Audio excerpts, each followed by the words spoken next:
SNC Lavalin കേസുമായി ബന്ധപ്പെട്ട ഹർജികളിൽ ഇന്ന് അന്തിമവാദം കേൾക്കാൻ സാധ്യത. സുപ്രീം കോടതി ജഡ്ജിമാരായ സൂര്യകാന്ത്, കെ.വി. വിശ്വനാഥൻ എന്നിവരുടെ ബെഞ്ചിൽ 110-ാം നമ്പർ കേസായിട്ടാണ് ലിസ്റ്റ് ചെയ്തിരിക്കുന്നത്. ഇന്നലെ 113-ാം നമ്പർ കേസായി ലിസ്റ്റ് ചെയ്തിരുന്നെങ്കിലും മറ്റു കേസുകൾ നീണ്ടുപോയതിനാൽ പരിഗണിച്ചിരുന്നില്ല. ഇന്നും ആദ്യ കേസുകളിലെ വാദം നീണ്ടുപോയാൽ ലാവ്ലിൻ പരിഗണിക്കാൻ സാധ്യത കുറവാണ്. എങ്കിലും ഉച്ചയ്ക്ക് ശേഷം കേസെടുക്കാൻ സാധ്യത കൂടുതലാണ്. ഇന്നെങ്കിലും കേസ് പരിഗണിക്കണമെന്ന ആവശ്യം CBI സുപ്രീം കോടതിയിൽ ഉയർത്തുമോ എന്നതും നിർണായകമാണ്.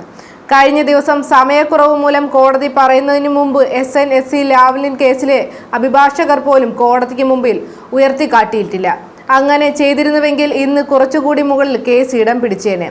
യാതൊരു അടിയന്തര പ്രാധാന്യവും CBIയും ഈ കേസ് വാദത്തിന് നൽകുന്നില്ലെന്ന വാദം ശക്തമാണ്. മുഖ്യമന്ത്രി പിണറായി വിജയനെ കുറ്റവിമുക്തനാക്കിയതിനെ ചോദ്യം ചെയ്ത് CBI സമർപ്പിച്ച ഹർജികളാണ് സുപ്രീം കോടതിയിലുള്ളത്. അതുകൊണ്ട് തന്നെ ഈ കേസിന്റെ വിധി കേരള രാഷ്ട്രീയത്തിലും ചലനമുണ്ടാക്കും.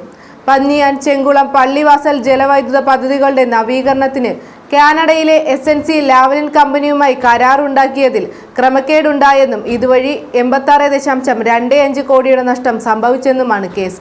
മുഖ്യമന്ത്രി പിണറായി വിജയൻ, ഊർജ്ജ വകുപ്പ് secretary K. Mohanachandran, joint secretary A. Francis എന്നിവരെ കുറ്റവിമുക്തരാക്കിയ 2017 ഹൈക്കോടതി വിധിക്കെതിരായ CBIയുടെ ഹർജിയിലാണ് വാദം ആരംഭിക്കാതെ നീണ്ടുപോകുന്നത്. ഇതിന് പിന്നിൽ പല രാഷ്ട്രീയ അട്ടിമറിയും ആരോപണമായി ഉയർന്നിട്ടുണ്ട്. വിചാരണ നേരിടണമെന്ന് കോടതി വിധിച്ച വൈദ്യുത ബോർഡ് മുൻപ് സാമ്പത്തിക ഉപദേഷ്ടാവ് KG രാജശേഖരൻ നായർ, ബോർഡ് മുൻ ചെയർമാൻ R. ശിവദാസൻ, മുൻ ചീഫ് എഞ്ചിനീയർ കസ്തൂരി രംഗൻ അയ്യർ എന്നിവരുടെ ഇളവ് തേടിയുള്ള ഹർജിയും ഇതോടൊപ്പം സുപ്രീം കോടതിയുടെ പരിഗണനയിലുണ്ട്. സുപ്രീം കോടതി അവധിയിലേക്ക് കടക്കും മുമ്പ് ലാവ്ലിൻ കേസിൽ അന്തിമവാദം കേൾക്കുമോ എന്ന ചോദ്യം സജീവമാണ്. അതിനിടെയാണ് ഇന്നും കേസ് ലിസ്റ്റ് ചെയ്യുന്നത്. 6 വർഷമായി നിരന്തരം മാറ്റിവെക്കുന്ന കേസ് എന്ന നിലയിലാണ് ലാവ്ലിൻ ഹർജികൾ ചർച്ച ചെയ്യുന്നത്.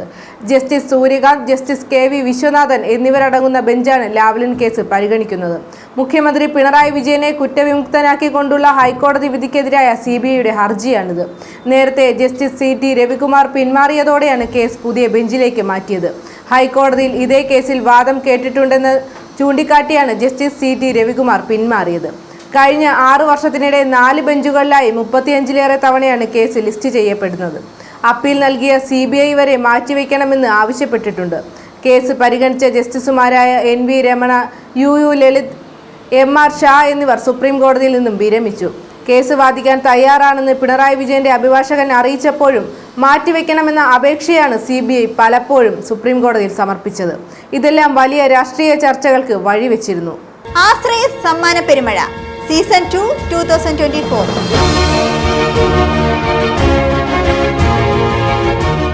വിഘ്നേശ്വര ചാരിറ്റബിൾ ട്രസ്റ്റും VMTV ന്യൂസ് ചാനലും സംയുക്തമായി സംഘടിപ്പിക്കുന്ന ആശ്രയ സമ്മാന പെരുമഴയുടെ സീസൺ 2 2024 ഓഗസ്റ്റ് 25 ഞായറാഴ്ച പ്രമുഖരുടെ സാന്നിധ്യത്തിൽ തിരിതെളിയിക്കുന്നു. ആശ്രയ സമ്മാന പെരുമഴ സീസൺ 1-ൽ വിഘ്നേശ്വര ഗ്രാനൈറ്റ്സ് ഉടമയും ഹ്യൂമൻ റൈറ്റ്സ് കൗൺസിൽ ഓഫ് ഇന്ത്യയുടെ അംഗവുമായ ശ്രീ ഹർഷകുമാറും കുടുംബവും സൗജന്യമായി നൽകിയ ഭൂമിയിൽ നിന്നും തെരഞ്ഞെടുക്കപ്പെട്ട ഭവനരഹിതർക്കുള്ള ഭൂമിദാനത്തിന്റെ രേഖ കൈമാറുന്നു. അതോടൊപ്പം ഭാരതത്തിൽ ഉടനീളം ഭവനരഹിതരായ 100 പേരെ കണ്ടെത്തി വീട് നിർമ്മിച്ചു നൽകുന്നതിനുള്ള ഭാരിച്ച ഉത്തരവാദിത്വവും ആശ്രയ സമ്മാന പെരുമഴ സീസൺ 2-ൽ ഏറ്റെടുക്കുന്നു.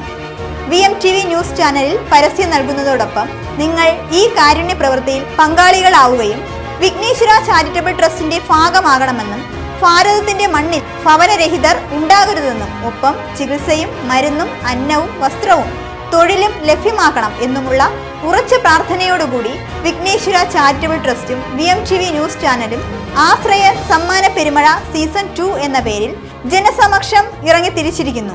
ഭാരതത്തിലെ എല്ലാ പൗരന്മാർക്കും അത്താണി ഒരുക്കുന്നതുവരെ സത്യവും വ്യക്തവും കൃത്യവുമായി എന്നും എപ്പോഴും VMTV ന്യൂസ് ചാനലും വിഘ്നേശ്വര ചാരിറ്റബിൾ ട്രസ്റ്റും നിങ്ങൾക്കൊപ്പം.